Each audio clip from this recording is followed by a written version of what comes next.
இன்றைய தலைப்பு: கல்விதான் நமக்கு செல்வம். மரகதபுரி என்னும் ஒரு நாடு இருந்தது. அந்த நாட்டை கோசலன் என்னும் மன்னன் ஆண்டு கொண்டிருந்தான். அவன் அதிகமாக கல்வி அறிவு இல்லாதவன். ஆனால் அவன் தந்தை நல்ல கல்வி அறிவு பெற்றவராக இருந்ததால் இவளையும் கல்வி கற்க குருகுல வாசகத்துக்கு அனுப்பினார்.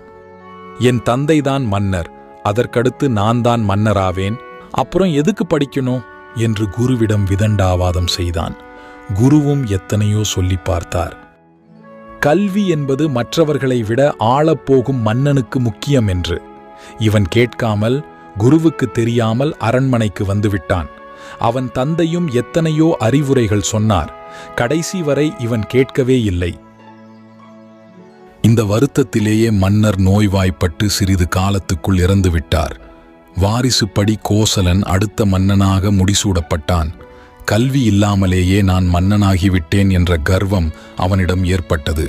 தந்தையிடம் பணிபுரிந்து கொண்டிருந்த அனைத்து சான்றோர்களையும் வீட்டுக்கு அனுப்பிவிட்டு அவனைப் போல கல்வியை கற்காமல் மந்திரிகளாகவும் நண்பர்களாகவும் இருப்பவர்களையே வைத்து கொண்டான். படித்தவர்களை வேலைக்காரர்களாகவும் வீரர்களாகவும் இவனது வைத்து கொண்டான். இதனால் தினமும் நடைபெறும் மந்திரி சபை வெறும் பாட்டும் கேலியுமாகவே நடந்து கொண்டிருந்தது. இது எதுவும் அறியாத புலவர் ஒருவர் மன்னனை காண அரண்மனை வாசலில் வாயில் காப்பவனாக நின்று கொண்டிருந்த வீரன் ஒருவனிடம் மன்னனை காண தெரிவித்தார். வாயில் வந்துள்ளதாக காப்பவனாக நின்று கொண்டிருந்தவன் ஓரளவு கற்றவன். அவன், ஐயா, நீர் ஒரு புலவர், நன்கு கற்றவர். அதை கேட்ட புலவர், உன் அறிவுரைக்கு நன்றி, ஆனால் நான் மன்னனை கண்டிப்பாக காண வேண்டும் என வற்புறுத்தினார். வேறு வழியில்லாமல் வாயிற்காப்போன் புலவரை மன்னனை காண உள்ளே அனுப்பி வைத்தான். உள்ளே நுழைந்த புலவர் மன்னனை கண்டவுடன், மன்னரே வணக்கம் என்றார்.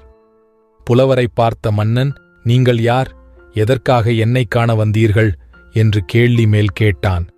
ஐயா, நான் ஒரு புலவன், தங்களை ஒரு விஷயமாக காண வந்துள்ளேன் என்று சொல்லவும் மன்னர் இடி இடி என சிரித்து, உம்மை போல மேதாவிகளுக்கு என்னிடம் என்ன வேலை? காலத்தை வீணடித்துக் கொண்டிருக்கும் உம்மை போன்ற புலவர்களை உள்ளேயே விடக்கூடாது என வாயில் காப்போனிடம் அறிவுரை சொல்லியும் உம்மை உள்ளே அனுப்பியிருக்கிறான். முதலில் அவனை உள்ளே வரச் சொல்லி 10 சவுக்கடி வழங்க உத்தரவிடுகிறேன் என்று ஆணையிட்டான். புலவர் பதறி, மன்னா சற்று பொறுங்கள், அவன் என்னை தடுத்தான். நான் தான் உங்களை அவசரமாக காண வேண்டும் என்று கட்டாயப்படுத்தி உள்ளே வந்துவிட்டேன். பக்கத்து நாட்டு மன்னனை காண நான் சென்றபோது ஓலையை உங்களிடம் தரச் சொல்லி அனுப்பி வைத்தார். வாங்கி பார்த்த மன்னனுக்கு அதில் என்ன எழுதியிருக்கிறது என்பது புரியவில்லை. அருகில் உள்ள மந்திரியிடம் கொடுத்து படிக்கச் சொல்ல அவரும் அதிகம் படிக்காதவராகையால் எனக்கும் புரியவில்லை. மன்னா என்று தலையை சொரிந்தார். புலவரே, அதில் என்ன எழுதியிருக்கிறது என்பதை நீரே சொல்லும் என்று புலவரை பார்த்து கேட்க, மன்னா, என்னை மன்னித்துக் கொள்ளுங்கள். இதை கொடுத்த மன்னர், இதில் உள்ளதை நீர் கண்டிப்பாக படித்து சொல்லக்கூடாது. அப்படி சொன்னால் அதன் பலன் மன்னனுக்கு கிடைக்காமல் போய்விடும். இதை மன்னன் தானாக புரிந்து கொண்டால் அவனுக்கும் செல்வங்கள் வந்து குவியும் என்று சொன்னார். இல்லை என்றால் அவருக்கு அழிவுதான் என்றும் சொல்லிவிட்டார். என்னை மன்னியுங்கள் மன்னா, நான் வருகிறேன், எனது கடமை முடிந்தது என்று சொல்லி விடை பெற்று கொண்டார். ஓலையை வாங்கிய மன்னனுக்கு என்ன செய்வது என்று புரியவில்லை. அங்கிருந்த அனைவருக்குமே கல்வி அறிவு குறைவாக இருந்ததால் ஓலையில் என்ன எழுதியுள்ளது என்று படிக்க முடியவில்லை. மன்னன் ஒரு வீரனை அழைத்தான். வீரனிடம் இந்த ஓலையை கொடுத்து, யாராவது இந்த ஓலையை படித்து மன்னனுக்கு விளக்குபவர்களுக்கு தகுந்த சன்மானம் வழங்கப்படும் என்று அறிவிக்கும்படி சொன்னான். வீரன் அதன்படி அரண்மனையை விட்டு வெளியே வந்து யாராவது ஓலையை படித்து மன்னனுக்கு விளக்கினால் பரிசுத்தொகை அளிக்கப்படும் என அறிவித்தான். மன்னனை பற்றி அனைவருக்கும் தெரியுமாதலால் யாரும் அந்த ஓலையை படித்து விளக்கம் அளிக்க முன்வரவில்லை. மன்னனுக்கு மிகுந்த கல்வியின் அவமானமாயிற்று.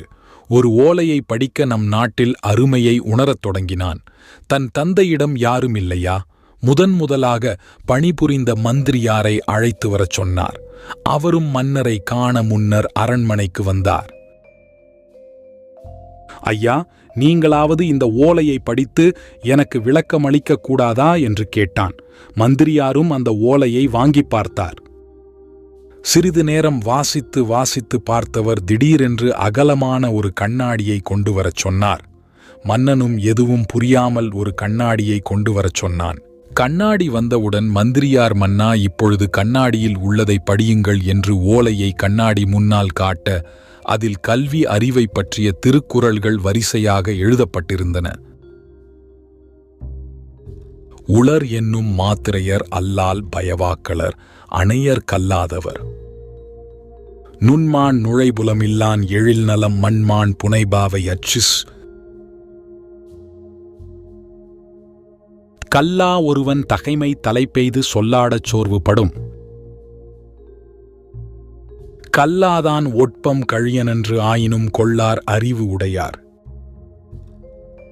மேற்பிறந்தார் ஆயினும் கல்லாதார் கீழ்பிறந்தும் கற்றார் அனைத்து இலர்பாடு. விலங்கொடு மக்கள் அணையர் இலங்கு நூல் கற்றாரோடு ஏனையவர். கல்லா தவறும் நனி நல்லர் கற்றார் முன் சொல்லாதிருக்க பெறின். வெட்கத்துடன், மந்திரியாரே, எனக்கு படிக்கத் தெரியவில்லை, தயவு செய்து படித்து காட்டும் என்று கேட்டான். மந்திரியாரும் வாசித்து அவனுக்கு விளக்கம் சொன்னார். மன்னன், என்னை மன்னித்துக் கொள்ளுங்கள் மந்திரியாரே, கல்வி என்பது ஒரு நாட்டின் செல்வம் என்பதை ஒரு ஓலையை படிக்க இங்குள்ள அனைவருமே சிரமப்பட்ட பொழுதே புரிந்து கொண்டேன். இனி இந்த நாடு முழுவதும் அனைவரும் கல்வி கற்க ஏற்பாடு செய்வேன். அதுபோல நானும் உங்களைப் போல உள்ள சான்றோரிடம் கல்வி கற்றுக்கொள்ளப் போகிறேன். ஒரு அடிப்படை இந்த கல்வி வளர்ச்சி பெற்றால்தான் ஒரு நாட்டின் வளமைக்கும் வளர்ச்சிக்கும் கல்விதான் நாடு அனைத்து வளங்களும் பெற முடியும். நன்றி. வணக்கம். இந்த கதை உங்களுக்கு பிடிச்சிருந்தால் லைக் மற்றும் சப்ஸ்கிரைப் செய்யவும்.